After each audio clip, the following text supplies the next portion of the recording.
بقى معاكي ميه ومعاكي معلقه توم. تمام. تمام قولي تمام. معاكي بقى ايه فلفل بقى، هريسه الفلفل يا جماعه اللي احنا عاملينها برضه. انا ما عنديش فلفل ايه عامل، عشان هنعمل ايه، هنعمل بصاره.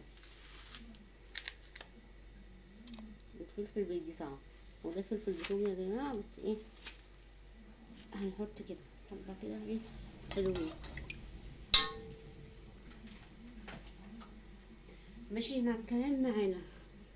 معاكي كده ايه ميه، معاكي فلفل، معاكي فلفل، معاكي توم، ده الزيت ده خفيف قوي ده عشان ايه الهريسه. معاكي حبه نعناع، ومعاكي كزبره وشبت وبقدونس يا جماعه متقطعين. تمام وتمام. هنعمل بصاره يا جماعه النهارده. معانا بقى ايه ربع كيلو من الفول. بصي بقى كل ده مش ايه يعني، كل ده هيتضرب في كبه او في الخلاط او هات البلندر زي ما انت عايزه.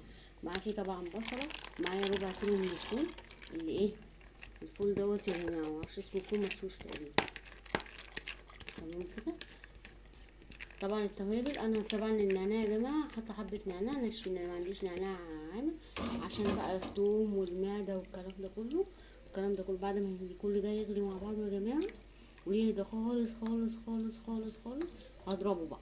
تزودي بقى التوابل بتاعته، وتزودي مش عارفه ايه، عايزه تزودي هنا دلوقتي زودي، بس انا هزود بعد ما اخلص، زيها زي العدس بالظبط.